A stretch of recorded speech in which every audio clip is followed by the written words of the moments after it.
Let's see about regular expressions that we are using in PHP. Regular expression, they are nothing strings composed of delimiters. That is, we are getting a pattern. So based on the pattern, we can form other operations over strings. For example, this is the expression or this is a pattern that we choose W3 schools, and we can also include kind of modifiers. Like here we have included I. So based on this, we can search for a particular pattern in the entire string. Next, about the regular expression functions. So these are built-in regular expression functions in PHP. The first function that we are going to use is pre-regular match. So this is going to return 1 if the pattern is found, or else it is going to return 0. So you will have a particular pattern to search for the entire string, and if that pattern is found in the entire string, you are going to the particular function is going to display it as 1 or 0 if it is not at all found. Next is the difference between this function with the p-regular match all. So what does this do is it returns the number of times, how many times that particular pattern is found in the entire string. And the third function that is using is p-regular replace. So this returns a new string, and where the matched patterns have been replaced with another string. So that means it is going to replace a particular pattern with the string or the string which is already present. Just look at the here we are taking a particular string visit W3 schools, and there is a pattern to search for this entire string. So this pattern moves from the starting from the 0th location till the entire string length, and it searches for the pattern W3 schools over the string visit W3 schools. Okay, and whatever may be the case of W3 schools, it searches it, and if it's found, it returns 1. So we can observe, even though W3 schools is in W is in caps, and I modifier it doesn't consider this case. Whatever may be the case of W3 schools, if the pattern is found, if the pattern W3 schools is found in the string called visit W3 schools, it is going to search for it, and if it's found, and it prints up 1. So here we are displaying the functionality with the help of echo keyword in PHP. So next is p regular match all. So this functionality, it's like you're getting the count of the pattern. That means if the pattern is found 4 times in the entire string, it is going to print 4. Okay, so here we are taking a string called the rain in Spain falls near rains, and the pattern is AIN. So using this pattern, it is going to search for the entire string. So AIN appears 4 times. The first match is in rain, the second match is in Spain, the third match is in mainly, and the fourth match is in plains. So it outputs the count or the number of times that particular pattern is found in the entire string. So using echo, it prints up 4. Next is about p regular replace. So this function, we have to take a particular pattern. Okay, that pattern is we have to take a particular pattern at a string. So the string here is visit Microsoft, and the pattern is Microsoft. It is going to be regular replace. It's going to replace the pattern, whatever the pattern that you have selected, maybe Microsoft here, with W3 schools. So what you are getting, the result is visit W3 schools. So this is another class. So the first class is ABC. The second class is you have a caret symbol and then ABC that matches for any character that is can say in this not between the brackets. So where the first one ABC, okay, it searches for any character. It may be A or it may be B or C. So finds one character from the options between the brackets. So whatever the string contains, maybe A or B or C, it matches them. Next, not, that means caret ABC. It finds any character which is not A, B, and C. The third is about the character set 0 to 9. So it finds one character from this range 0 to 9. Next, we have got several meta characters. Let's see the significance of them. The first meta character is a or symbol. So this matches any one of the patterns. If we have got car or a plane, so it matches any one of them, either car or plane. Okay, and next meta character is a dot. So it finds just one instance of the character, just one instance. So even though there are four instances, it finds just one instance of that particular character. Like if dot A just finds just one instance of A. Next, next we have the caret symbol. It finds match as the beginning of the string. So if the string consists of hello students, okay, it matches the string because the hello starts from the beginning of the entire sentence or the entire string. Next is about dollar. So this dollar it finds a match at the end of the string. So you can observe the dollar is written at the end. So the here we have given world dollar. So this signifies that the world word has to be present at the end of the sentence. Next is slash D. So it finds a digit. Next we have got slashes. It finds a white space character. So if we can use all these meta characters in order to perform some regular expressions search, string search. So if you want to search the entire sentence by space, we can give a kind of regular expression between them. That is, we can include a meta character slashes. Next, slash B. So this finds a match at the beginning of the word. So B tells you that the match has to be found in the beginning. So if we give this B at the end, it says just the opposite. That is, the match has to be found at the end of the word. So last is about slash U 4x. So this is a Unicode character and it is specified by the hexadecimal symbol. So it tells about the Unicode character. So here let's see the basics of MySql, which is required for our lab.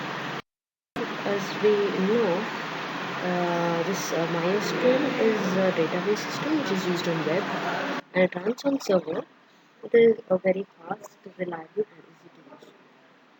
So it is really downloadable and distributable. And it is named after the co-founder Monty Arias daughter. So this is the quite simple introduction to MySql. Next, let's see about the MySql. I stands for improved version. So we can use the object-oriented facility plus a procedural-oriented facility while working with MySql. So this short code is about using the object-oriented functions like MySQL connect to connect a database.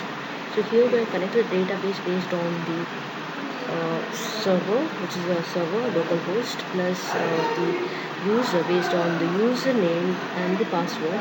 The MySQL connection works, and if the link, if it's not possible to connect to the database, or if it's not possible to link the database, we have got a function, built-in function called MySQL error.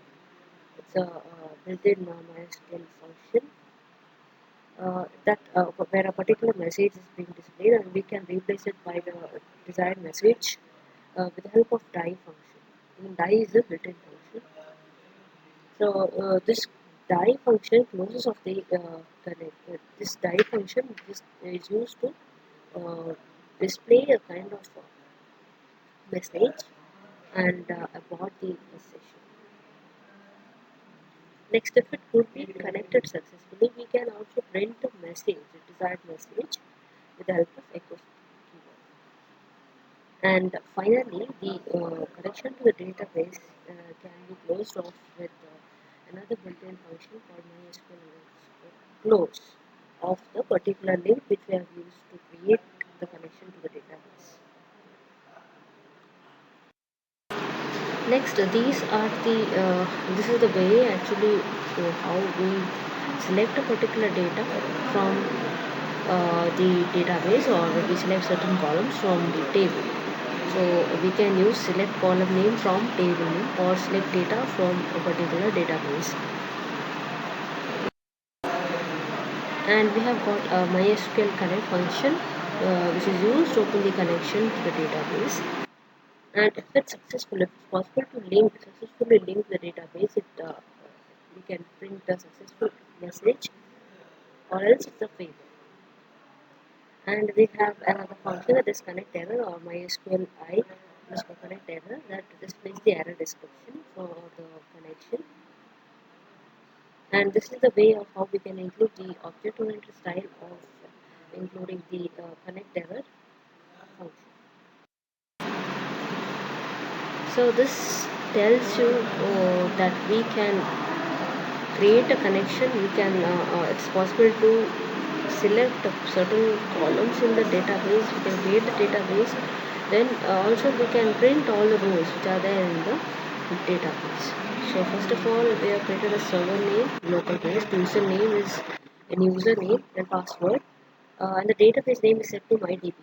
So this, by using MySQLi function with the parameters specified as the server name, username, password, and database name, it directly connects to the database.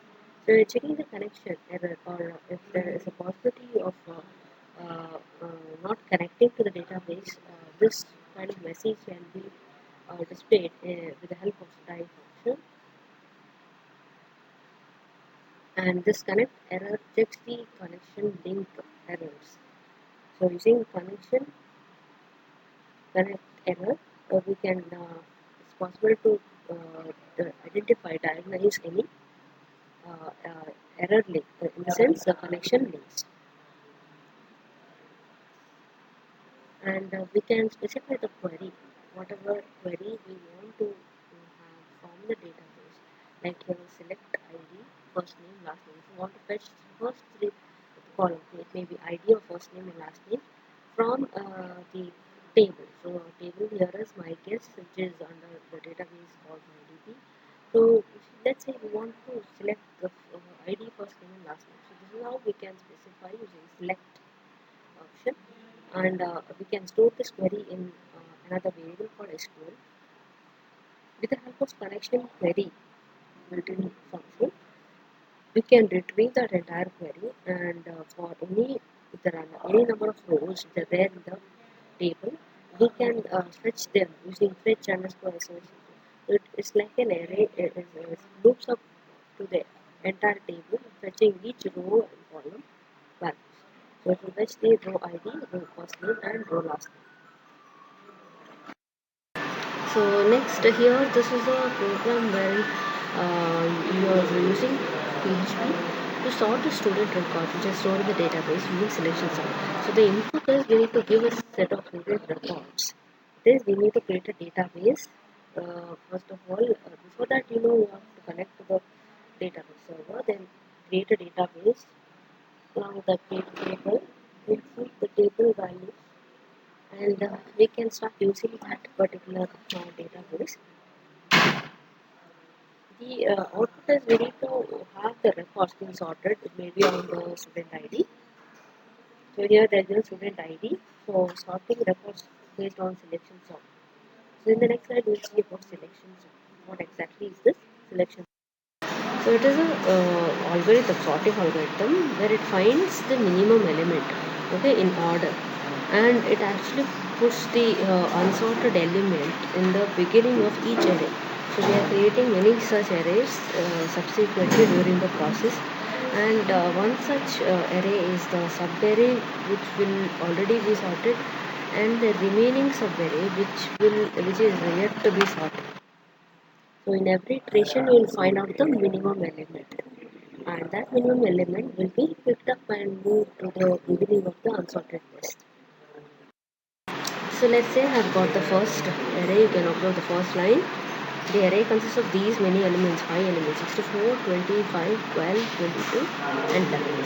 So first of all we need to find out the minimum element. So it starts subsequently comparing 64 with 25, 25 with 12, 12 with 22, 22 with 11. So finally it finds out 11 is the minimum element in the array starting from 0 to 4. So this 11 will be picked up and put in the beginning of the unsorted list. So 11 is placed in front. And next uh, uh, you have got the 64 being swapped out to the 11th values place. Okay, so 11 and 64 are swapped. So next we have got the next array, unsorted array 25, 12, 22 and 64. So once again it starts finding the minimum element among these starting from 25 to 12, 12, 24. Yeah. While comparing, it finds that when comparing 25 with 12, it finds that 12 is the minimum element. So then it starts comparing the minimum element with others. So 12 with 22 and again 12 with 64. Yes, 12 is already placed and it is minimum and it is already being placed in the beginning of the unsorted list. So 12 will be at the first. That means in the first of the second array. In the second array starts from 1 to 4. So in the beginning of the second array, we have the 12 element being placed. Next, we have got the remaining elements 25, 22 and 64. Okay, so thereby 11 and 12 are already sorted. So the next array that is being used for comparison is third array, that is 25, 22, 64. That is we can say it starts from 2 to 4. Okay, the third array starts from 2 to 4. So it starts comparing 25 with 22. Okay, so 22 is again the minimum element when compared to 25. Then this minimum element is compared with others. That is 22 is compared with 64. And finally you find that 22 is the minimum element. So that is put in the beginning of the third array. That is third array starts from 25, right? So 22 is placed just before this. So 11, 12 and 22. Then we have got 25 and 64. So the fourth array is the array which starts from the index number 3 to 4. That means 25 and 64 has to be compared. So when comparing 25 and 64, 25 is minimum and it has already been put in the required place. So we get the sorted list based on the selection sort. So this is how selection sort works. It checks for subsequent consecutive elements. Compare the elements with the subsequent elements. Check if it's minimum and compares the minimum with the others. And post the minimum element in the beginning of the unsorted list. So this is how in the at the end you will get the sorted elements 11, 12, 22, 25 and 64. So at the first term, we are taking another example here. So we have got 5 elements. So the comparison starts from index 0. The 20 is compared with 12. So during comparison, we find that 12 is minimum. So 12 again is compared with 10. So while comparing 12 and 10, 10 is the minimum element. So next we are assigning the minimum element to 10. And 10 is compared with 15. Okay, and while comparison, 10 is the minimum element. So this minimum element is assigned as 10. Next, we are comparing 10 with 2. So while comparing 10 with 2, 2 is the minimum element. So what you are doing in the next trial is observe 2 is pushed into the beginning of the unsorted list and 20 is swapped. So we have got other elements being fixed over here. So just observe this array. So it consists of 2, 12, 10, 15 and 20. So next comparison starts from 12 onwards to 20. So while comparing 12 with 10, 10 is the minimum element. So this minimum element is compared with 15. So 10 is again minimum, and again it's compared with 20. So during comparison, 10 again is the minimum element throughout. So that is being placed in the beginning of the second sorted list. So this is how after 2 we will be getting 10 and then 12, 15 and 20 in the next result. Next, 12, the iteration starts from 12. The third, next iteration starts from 12. 12 is compared to 15. 12 is found to be minimum. Again 12, we are using the same minimum element to compare it with 20. 12 is found to be get the minimum element and displays at the beginning of the unsorted list. That is, you will be getting 2, 10, 12, 15 and 20. Right? So the next iteration starts from 15 and start from comparison of 15 with. So when comparing 15 to 20, 15 again is the minimum element and it is already placed in the required position. So this is the sorted list based on this. Let's see the algorithm. Sorting based on the array. The input parameters given are the array along with the size, and this iteration is repeated for size minus 1 times index starting from 0. So set the first unsorted element as the minimum element. First of all, we are setting the first element as the minimum element and then start comparing for each of the unsorted elements in the entire array. So if the element is found to be minimum, we are setting that element as minimum and using that for comparison with other elements for the entire iteration. So after completing the entire iteration, if we find the minimum element, that minimum element is compared or it is swapped with the first unsorted position. It is compared with the first unsorted position. And this is how the process repeats for each and every iteration. So let's look into the ninth as well as the 10th program. Ninth program is related to finding a pattern search. It's like a pattern search. You have to search for a pattern from the particular string, and by using built-in regular expressions functions, we have certain functions that allow us to find out a perfect pattern from the entire string. And the 10th program is you have to sort the students' records based on some algorithm. That algorithm that they have specified here is selection sort. So we have already seen the methodology of how we can implement the selection sort here. So first of all, they have given the string, right? Mississippi, Alabama, Texas, Massachusetts, and Kansas. So this is the entire string. It consists of 5 words. The first word is Mississippi, second word is Alabama, Texas, Massachusetts, Kansas, respectively. According to this, the first question says you have to search for a word in a variable states that ends in XAS. So basically, we need to have an array. Okay, and we decide the name of the array as states, and we have got another variable called states list, so which will store the results of the pattern search.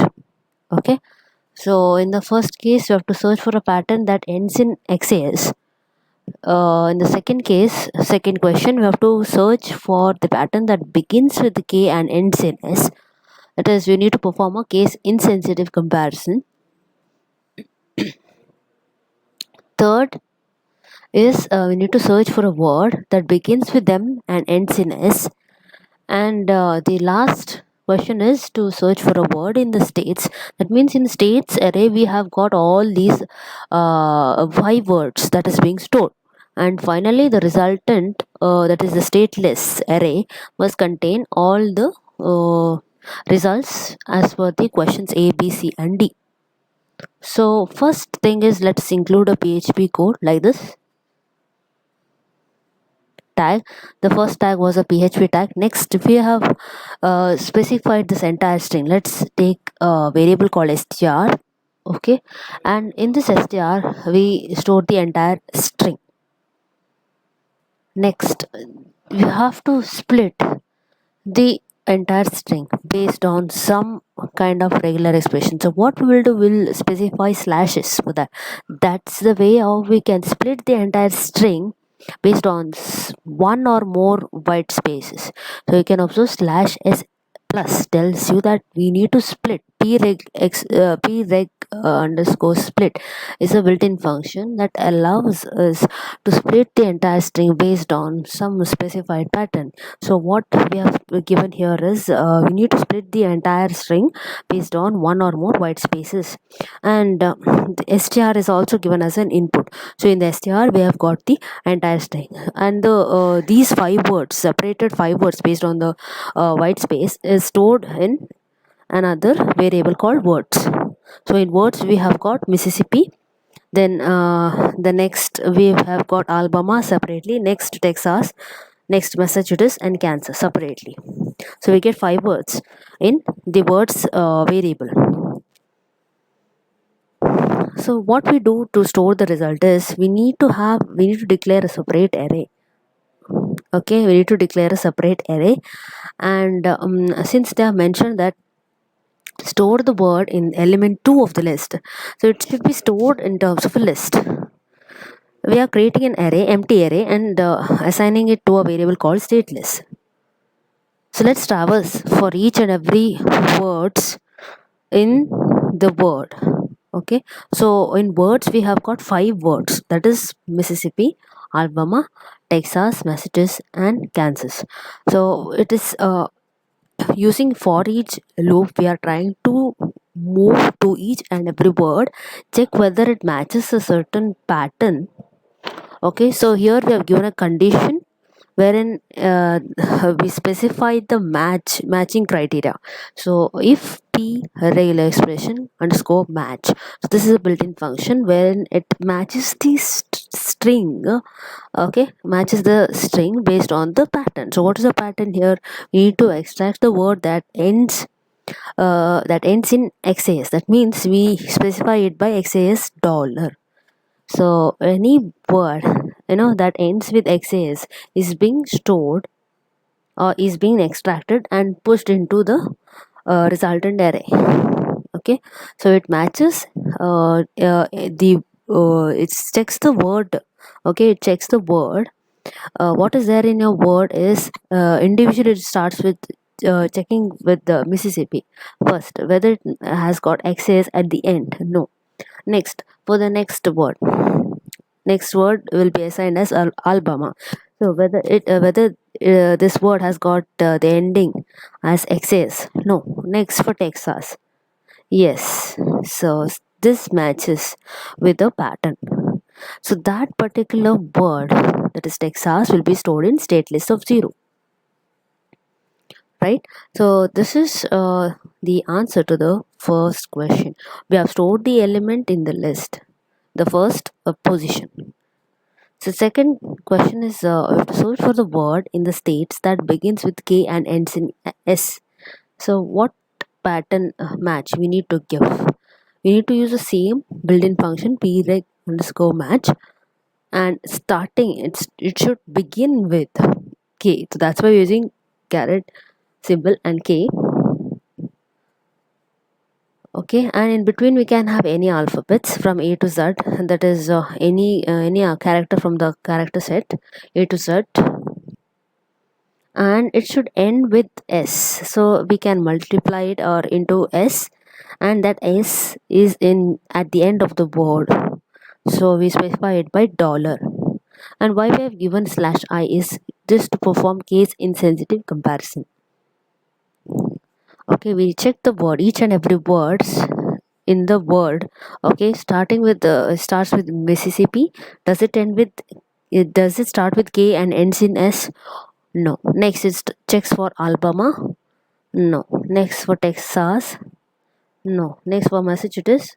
Likewise, it compares finally with the end of the word. For the last word Kansas, it matches, that is it starts with K and ends in S. So this is the word that is extracted and stored in state list of 1. So for the third question, what they have given the third question is search for a word in the states that begins with M and ends in S. So how do we give it? We give it as M and any character set into S. That will appear at the end. That is we specify it by dollar. Okay, so in the state list of 2, what will be stored is starts with M and ends in S, so it has to be messages. And the last regular expression is it should search for a word in the states that ends in A. Obviously the last word that has to be extracted is Alabama. So it can begin with any character set, that's why we're given A to Z into A. That A should appear at the end, that's why we have specified it by dollar symbol. So in state list of 3 we have got Alabama. And this how do we print all these? See, finally we have to finally we have all the result in the stateless array, right? So we start from 0 up till 3. Okay, this is the index we have specified, I0 to I less than equal to 3. Then we print individually stateless array. So how do we print it? We give it as echo, and we can specify some space, then mention the state list. State list of 0 will be printed for the first trial. Next I will be incremented, that is I is set to 1 now. So state list of 1 will be printed, likewise state list of 2 and state list of 3. So here you can observe the result. The first word that is taken is Texas, next Kansas, next Massachusetts, and last is Alabama. We can also have a modification to the page, that is we can design the page and we can print it as a tabular form. So many more modifications are possible, and it's left to the students to try it out. Next, the last question, that is 10th program in this web lab course, is to sort the students records which are stored in the database using selection sort. So far you have seen the implementation as well as the algorithm of selection sort. Let's begin with the code. We include or we embed a PHP code in our HTML code. So here like this, what we do is we perform the stylings of the web page. First of all, for the web page, we give a design. See, we have included a table, and within the table, we are trying to print all the students' records, as well as the students' records sorted.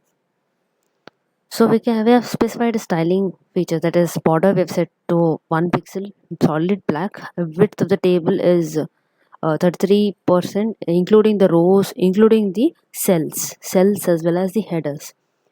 So text is aligned to center and border is collapsed, and the background color is set to light blue. So these are the styles we have specified for the table plus the data cell and the header.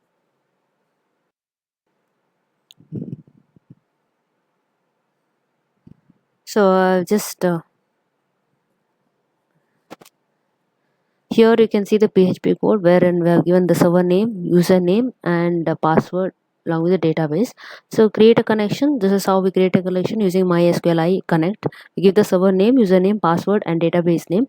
If the connection is not possible, just print a message, or else select the query, what query you want from the table that you're creating. Let's say the table that you created is student 1, and you store that query in another variable called result. And let's say you want to print the statement called before sorting. You want to check the list of students records before sorting, so you give a echo message before sorting, and the table that you want to print, let's say it's of 2 pixels, so you give it by table border equals to 2.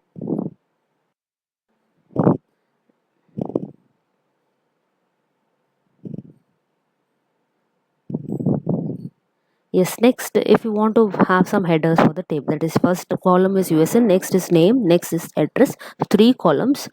You're fetching the rows from the table.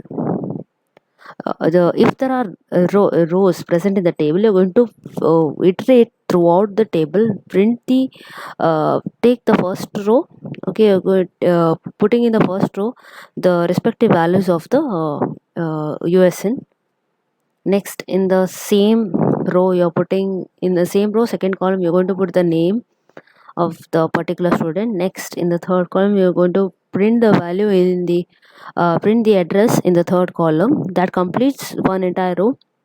So likewise, this fetch underscore associative array is going to calculate for each and every data or each and every record in the table.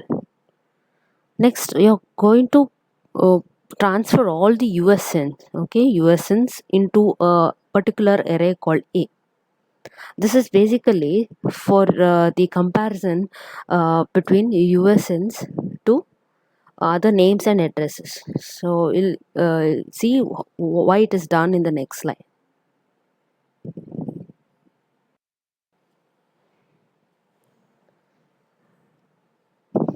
So if you have printed the entire table, so if you find that there are no records in the table, you're just going to print table as empty and you're closing the table. So we are storing the count of the student records, which is given in A, right? We have all the USNs in the array A, so that will give us the count of the student records that you are storing it in. The value of storing it in another variable called n, and this USN A contains your USN. All the USNs will be again shifted to array called P. The purpose is because you're using the array A for uh, actually for storing the entire array elements, right? Entire array elements means entire USN, just for comparison in selection sort. So here is the code for selection sort. You're starting from index 0, traversing up till n minus 1. That means you're apart from searching for the first item, you're comparing the first item with the next item. That means how many more items you're going to compare is n minus 1, right? Apart from the first item. So you're starting from 0th location, setting the 0th location, that is the value of I, index I, to position. So first, that means this line tells you that first of all you're assigning the first element in the array as your minimum. So here the alternate way is you're using position. Okay, next you're comparing the next element j. J will be assigned to I plus 1. That is the next element you're comparing with this position. So if this position is greater than the next element, what you're going to do is you're setting the next element, that is j, as your position. So this, by this way, you're assigning the pointer, that is you're assigning the minimum location, or you're assigning the minimum value to the variable called position. So this continues until for the entire iteration for j plus plus up till j less than n. It means for the entire iteration, first iteration, it continues like this. So once you've completed one entire iteration, you're going to swap the minimum element with the ith position. So whatever index that I has got, that is here index I is 0, right? So you're going to swap that element in that index location of I with the minimum element. Thereby you're putting the minimum element in the first of the unsorted list. So like this, if the position is not equal to $i. This means that after you complete the entire iteration, if the position that we find, the position of the minimum element that we find, it's not equal to the $i value. $i will be nothing but your value in the 0th location. I refers to the 0th location, right, for the first iteration. So if it is not equal, you're going to swap this. So this is the code to swap. You're assigning the temp variable. Temp variable is getting the value of the first element, first element, right? Location for index value, it has got index value 0, first location. It has got some specific value, so that value is being stored in temp. And next the minimum element will be again pushed on to your first location, and the first location element, right, first location element will be moved to the minimum element position. It's like swapping the minimum element with the ith value. I refers to 0, index value 0, right? So value in that position is swapped with the minimum element after each iteration. This is how we can put the minimum element in the beginning of the unsorted list, thereby getting it sorted. So next we have got another array called C and D. The reason why we have made this array as empty is basically we need to include all the names in array C, and in array D we want to store the addresses of the student records. So we are using the same query here and getting the names and addresses. do we get the names? How do we get the names and addresses? First of all, if there are rows in the table, we are making use of the query that we have seen in the previous slide and matching your USN. Okay, matching the USN with the list of USNs already present. So it starts with the iteration using fetch underscore associative array. So this is how we start from index 0 to the number of less than number of records. So if the row of USN, that means whatever USN is there in the table, if it's matched with the USNs present in the array A, you're going to extract the names and addresses and storing it in array C. Okay. Next, you can print a space, or you can give a horizontal line, no problem. And next, let's see if you want to see the sorted records based on selection sort, you can have a print of message saying after sorting. And the table border also, you can fix it to 2 pixels, or you can give any number of pixel width for the table. And for each row you're specifying what has to be obtained. See, if you're just assigning the, you're taking the first row, you're giving the headers user name and address for the table, and for each row what you're doing is, in the first column you're going to print the value of USN, that is USN. Okay, this USN is based on the sorting. Okay, after sorting, what is the result? So for that USN you have got the names and addresses which are stored in C and D respectively. And finally you close the connection using connection hyphen close. So this is all the PHP code. This is the result of the execution. We can observe that the selection sort is being applied to the student records, and based on the USN it is sorted in increasing order. So this is all about the 10th program. Let's locate the WAMP server. So it's found in this drive. So within WAMP we have got another folder called www. Okay, so see that your programs are stored here. So if possible, I have included the 10th one. Let me also include the 9th.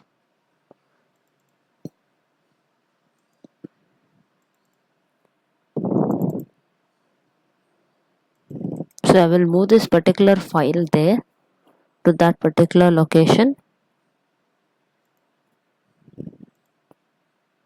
within WAMP www. I'll just move this here.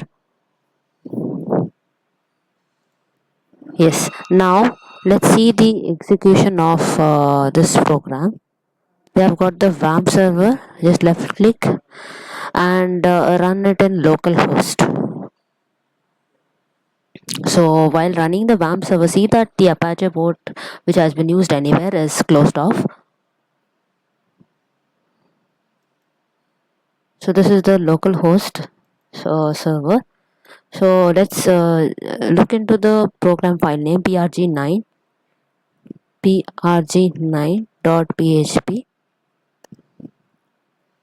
Yes, this is the desired result. So we have got XAS ending, that word we have that is stored in state list was Texas. State list of 1 consists of Kansas, and state list of 2 is Massachusetts, and the last state list of 3 we have got Alabama. So let's see the execution of the 10th program. Before looking into the 10th program, just verify what is the database that we are using, WebLab2. Okay, WebLab2. We have to verify, or if this database actually exists. If not, we can create it using phpMyAdmin. So let me show you the database that is already being created. I'll show it to you. Just open phpMyAdmin.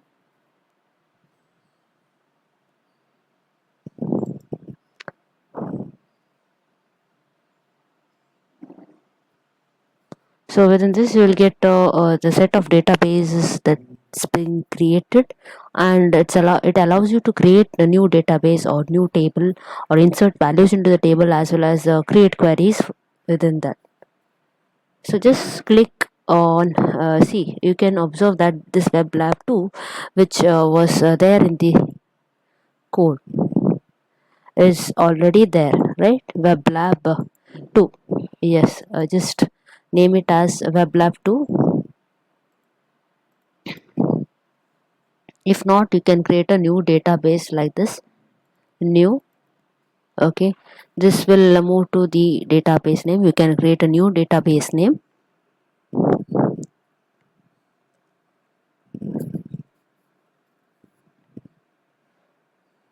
Web lab. You just leave it as it is, and you can create it. Yes, you can observe this database is being created here. Right now, next task is you can create any tables, any number of tables. So while you just click on this database, it allows you to create the table. So let me name the table name. Before naming the table name, let's verify what is the table name. So here table name is student 1. It should be exactly as it is. Let's create it. If it's not there, student 1. Okay, number of columns, we require user name and address. So minimum 3 columns, and then click on go. Here you are supposed to create the fields, columns. That is what are those 3 columns? First, you have got USN, right? USN is of type. You can give varchar also, no problem. You can specify the maximum length of that should be allowed for USN, and you can also fill the other attributes. I'll just leave it blank. USN name is text. You can give it as text. Okay, and what's the maximum length for that name? And address, it's of type varchar. You can fill the maximum length of the address. So after you complete this, you can just give on save, which will create particular structure of the table. Okay, you'll find out the structure of the table. So here, if you just expand this columns, you'll find these columns being created: user name and address. Next is you have to insert the values for those fields, for those columns. Just click on SQL. Okay, and you'll get some structure here as to how to write the query. So let's write the query. Insert into table name. What is the table name? Student 1. Okay, values. What is the values that we can give? First is USN. Have specified it to be varchar. No problem. We can give for your college ID here. So for time being, I'll just give it in decreasing order so that I'll get the record sorted in ascending order. Just give USN as 34 and a name in quotes and the address. So this is how I insert the first row, that is the student information, in as a row. Okay, next let's go once again. You can click this query box, insert into student 2. Sorry, the table is same, student 1 values. So next you can give another value for this. That let me say the values are 24 and uh, Sahana, Mangalore. Okay, so 2 rows are already done. Next, let me say I have got USN 14. You can also specify your full USN, including your college ID. And let me change the name to Maitri, Mangalore. Okay, now if you just give select star, I just input the query, select star from what is the table name? Student 1, right? So you can observe, yeah, these values whatever I've inserted is being displayed here, right? Next, that means data exists. So finally you are putting this data into the code, that is into your PHP code. How does it work? How does it work is, uh, see, you have created web lab, right? Your database you have created is web lab, and the table name that you have created is student 1. Let us see whether this is possible. Let me change this to web lab, and table name is student 1. Okay, let me save this, and let's run this in localhost. What's the program name? It is 10, just 10. Let's run this, run the code, run this program. It's 10.php. Yes. So what have you observed is, you get the list before sorting, and after sorting you can observe that the list of students records are sorted according to the USN. 14 appears first, next USN 24, next USN 34. So this, the here actually the selection sort is applied, and the student records are sorted as per the USN. It is all about the web lab programs. Thank you.